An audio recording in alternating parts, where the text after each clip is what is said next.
Welcome back to The Lead. The world awoke today to another round of headlines about Hillary Clinton's email server, and yet all of it was overshadowed by the Republican civil war over Donald Trump. Joining me now to talk about it all, CNN political commentator S.E. Cupp, former George W. Bush advisor and co-host of The Circus on Showtime, Mark McKinnon, and Democratic strategist Steve McMahon. Thanks so much for joining me. S.E., your response to Mitt Romney's speech today?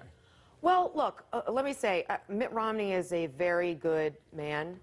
I think he cares deeply about the country, about the Republican Party, about the conservative movement. There's a butt coming here. I share his frustration. Get to the butt. With the fate of all of that. However, I thought that his prescription today was wrong and, frankly, a little offensive.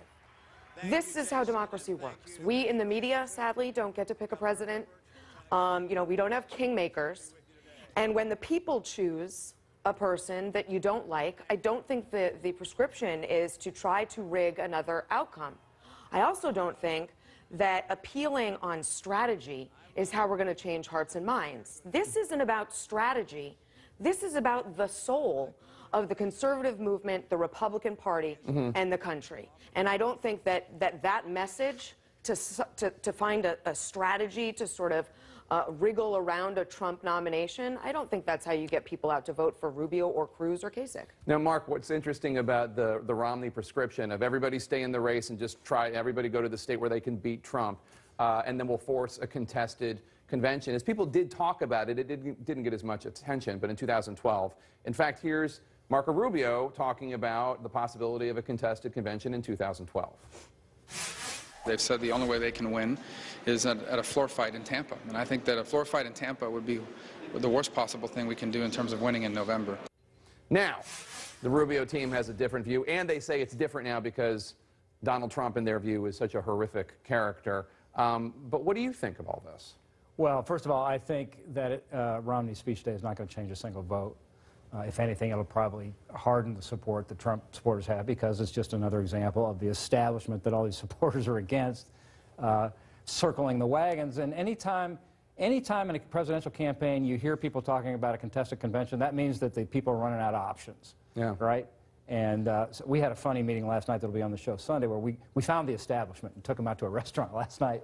And the 6 of them who are there now and left, there's no clear consensus at all, but from the establishment about what to do. I mean, all 6 had a different idea.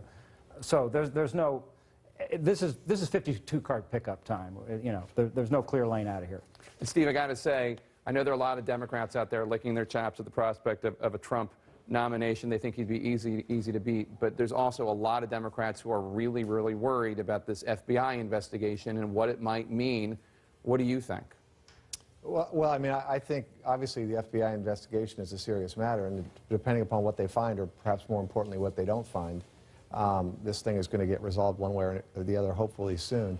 I think the fact that the emails weren't classified at the time they were received and sent, and the fact that others have done this before her is pretty persuasive to most voters. They haven't abandoned Hillary Clinton at all in the primaries. I mean, Bernie Sanders is running against her, and even though he says he's tired of hearing about her damn emails, voters are making their own judgment and reaching their own conclusions. So I don't think it's nearly the problem on our side that the Republicans have on theirs. And you know, frankly, as a Democrat, you're right. There are a lot of Democrats who are enjoying watching it, even as we watch some of our friends squirm. So here's the big question for the Republican establishment: what is the best case scenario if they don't want Donald Trump to be the nominee? S.E., Mark, Steve, stick around. You'll answer that question when we come back.